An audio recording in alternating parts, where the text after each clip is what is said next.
I think not only Tycoon is reflecting on how to include nature as a key component in cultural preservation, but also nature conservationists like ourselves we have the need to explore a more inclusive nature conservation approach and make stronger connections to culture. We focus on two conservation priorities globally and in the region. One is to tackle climate change. I think that goes without further explanation. Without stabilizing the trend of global warming, without cutting down the greenhouse gas emission dramatically and quickly, and also to become more resilient as a whole very quickly, everything else we do is pointless. Sorry to say, but that's the reality, and that's why it's our top priority. And also, equally important, to preserve and protect oceans, lands, and waters. Basically, those are the essential habitats, not only for humans, but for all life forms in the context of climate change. It takes more than nerdy scientists and tree huggers, passionate tree huggers, to get to where we need to be. So people is always in the front and center to what we do, right? And diversity, equity, and inclusion is a core value and strategy at TNC, both at our workplace, how we treat our colleagues, and also when we work with our partners to design conservation projects. But what does DEI mean, and how do we implement it in our work? So diversity is the presence of difference. There are many types of diversity we're talking about: education, wealth, age, ethnicity, and culture is definitely a very important aspect to diversity. And in conservation, we need to design projects that benefit the whole community, not just a few selected groups. Actually, in the natural world, diversity enables an ecosystem to be a lot more resilient when big and sudden changes occur. And the same principle applies to a socio-economic environment. So equity. I really like the comparison of these two words, equality and equity. So equity is not about handing out same things to different people. It's really about enabling everyone to have a chance to succeed based on their needs so that they can have access to tools and resources to success. And that in conservation requires us to invest in capacity building, for example, to groups that have less access to these resources, whether it's financial resources, whether it's skill training, and so on and so forth. So it's a really outcome-oriented principle that's equity. And then inclusion. I think it's easy for us to understand exclusion, separation, that's not sustainable, not good for the society. But oftentimes we see integration. We think, oh, that's good enough. Actually, in conservation, we really need to adopt an inclusive approach so that, again, the whole community has opportunities to grow and benefit, especially those marginalized groups. In our underground work, we found some of those groups tend to be women. So how to create that true sense of belonging is very important to our work. So with that, I am excited to share a few examples throughout the region, from Indonesia, Inner Mongolia, and then back to Hong Kong. My name is Hilda, and as Lulu has already mentioned, I am the Oceans Program Manager for the Indonesia Oceans. So this was an important achievement, but there was still work to be done to make sure that all members of the community could benefit equally from these practices. These sasi are historically managed by only men. But in 2008, a local woman named Bestina Hay, the wife of a village leader, wanted to bring more equity to marine resource management and began advocating for a woman-led sasi.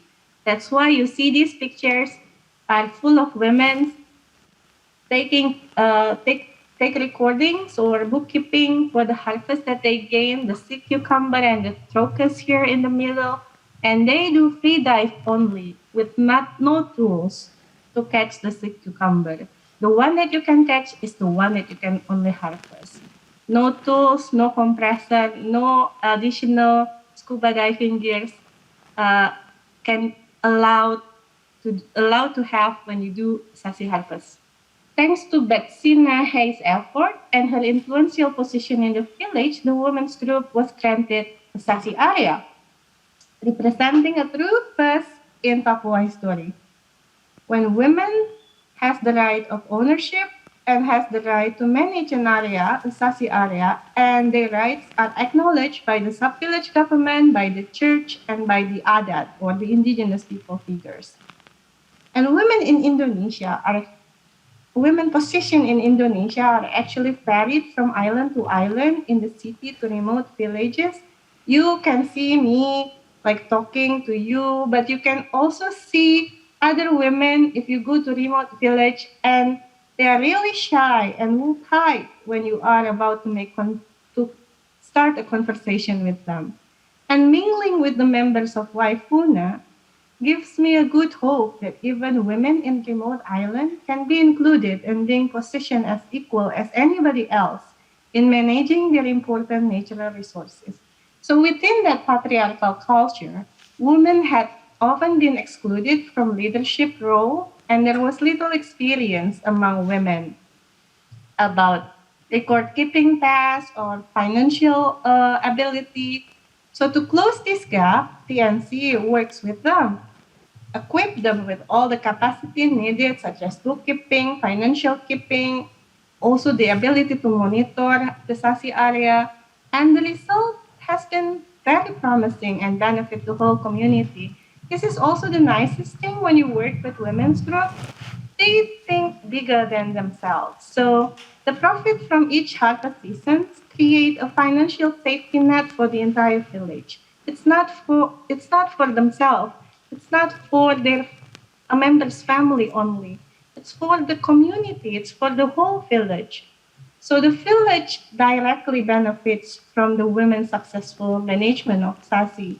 They are even more supportive then to the women's effort. At first, they are only granted 32 hectares in 2008. But now it has grown like almost six times the area. And the enlargement, the expansion, was granted by the village or by the church or by the other people, because they see when the women's group manage that, they successfully manage it. So good evening, everyone. I'm Sargai from TNC Inner Mongolia project. So in 2010, the Nature Conservancy had the opportunity to partner with governmental agencies and local communities in Helinger County in Hokot to apply a new approach that we called restoration by design. So the idea of restoration by design is to pinpoint conservation strategies so that they could have maximum impact and lower costs and provide long-lasting benefits to the local communities. And so let's see some comparison photos of our restoration project sites in Helinger. So the picture on the left side was taken in 2011 when we first started the project, and then now it's like this in the right side. And within the last 10 years, we have successfully restored 6,500 acres of land in Helinger and have planted nearly 3 million trees. And we also partner directly with the local community to introduce new techniques for farming and herding that are not only better for the land, they also help with the more predictable yields and build resilience to climate change. We also work to provide skills trainings and educational awareness efforts to help the local community to understand the balance between development and ecology. And we learned a lot from their traditional knowledge as well, and their feedback enabled us to adjust our approaches best suits to their needs for the local community.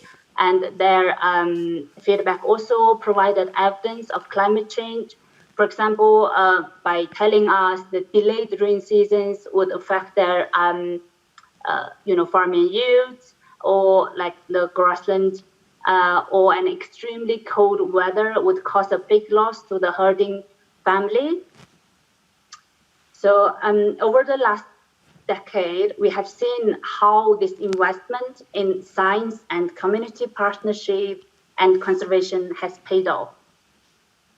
The health of the land has improved, and we have been able to increase the income in the area. And this is particularly important in Hurlingar, where many people live below or near the poverty level.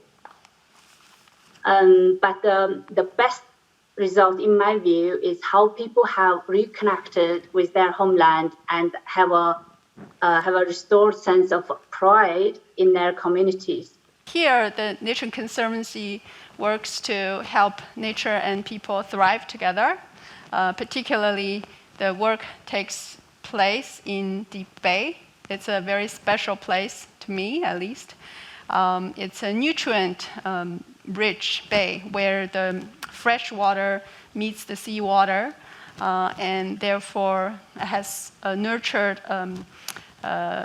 natural shellfish reefs, and also fostered a long history and culture of oyster farming. When we embarked on the oyster reef restoration, we lacked scientific evidence to direct us to where to start, right?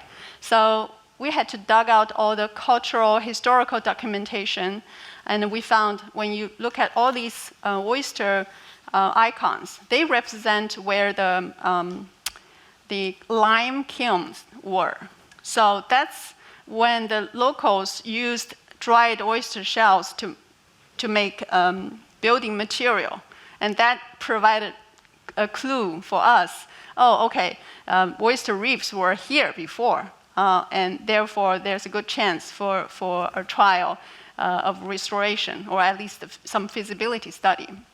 So this is how traditional knowledge or historical documentation help guide science decades and hundreds of years later. Of course, as a science-based organization, we are trying different approaches for restoration. One is to work with the abandoned oyster farms. As you can see on the right, it's expensive. It's taking almost all the mudflats.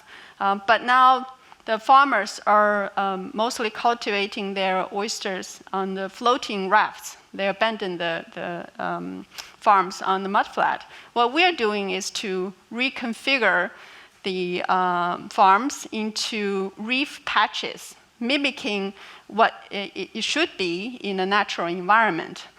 Therefore, to enhance the biodiversity value around these reefs, and also, clean up the mudflat and restore it to some space back to soft shore for other marine life to thrive. The other approach is to build new reefs, right? Because for some sites, the sediment has become too thick for oyster babies to settle and grow and survive. So we need some artificial reefs to provide a substrate for them to settle. And once again, we borrow the wisdom from the oyster farmers, because the concrete posts is what they use to basically function as the same, to help the oyster babies to settle and grow. And this is how we did our first pilot reef in Lao Fo Shan. But that's the scientific work we are experimenting. The second pillar of our work is to work with the communities, is about community development. We want to help them to build their capacity, right? This young gentleman on the left, Mr. Chen, he's a third-generation oyster farmer and also the new chairman of Deep Bay Oyster Farming Community, Oyster Farming Association. He's very keen to learn.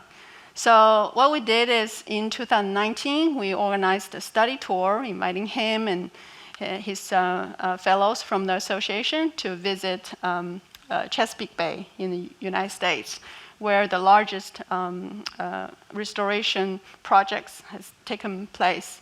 And they got a chance to talk to their counterparts in the States and meet with scientists. And they got so inspired. There were so many things they want to bring back and pilot here. This picture was taken in front of a mound of recycled shells, oyster shells. More importantly, we see the deteriorating environmental conditions, the key challenge to the very survival of this industry. Before, it was pollution, especially industrial pollution from the Shenzhen side when the city was developing really fast. And now, when you can see from the picture, on the Hong Kong side of the bay, it's really overcrowded by oyster culture rafts. In the early 2000s, there were only 2,000 or so rafts. Now it's more than 10,000. So that's a lot of pressure to put on the same amount of, the same level of environment. And we've observed increased mortality of the oysters and delayed harvest and declined harvest as well. So what we're doing is we are partnering with South China Sea Fishery Research Institute, Soyinsan University, and Hong Kong U, really working with the scientists to trying to figure out what's going on in the bay and how many oysters we should be put in the bay, so that we can ensure optimal economic outputs while maintaining the integrity of the environment. Hopefully that can be turned into a best management practices or guidelines so that the farmers can find it useful to guide their practice. And the third pillar of our work, in addition to the community itself, is to include the public into the conservation picture, including all of you tonight, because we all need to know what's in there for all of us. Why is it related to our daily life, right? And what we're doing is, one, we work with corporate partners, volunteers, to remove invasive species on the mudflat, or pick up trash, clean up the beach. We organize school trips for the teenagers to learn about the estuarine ecology and have some hands-on experience on conservation. We also train up college graduates to be ambassadors so that they can educate the visitors and tourists on code of conduct and not to trample all over the fragile mudflat ecosystems and so on and so forth. And most recently, we are reaching out to some groups to bringing kids with special needs or just physically challenged people so that the site has equitable access for everyone. Lastly, but not least, we just launched this citywide campaign to recycle oyster shells. We collect shells from the communities and also from restaurants. So maybe one day you walk in, say, City Super, you might see a sign, hey, we are recycling our oyster shells. What we do is we transport them to a site to dry them, to weather them, to kill all the bacteria, and then we work with volunteers to bag them. they're perfect material for building new reefs, because oyster babies like to settle on their own, kind. And besides that, we're also exploring other usage of shells. Again, borrowing from the traditional wisdom, right? It used to be ground into powders to use as chicken feed or fish feed or fertilizer for soil. And it's fading from tradition, but it's time for us to bring it back. We have a saying in the nature conservation business, nothing goes to waste.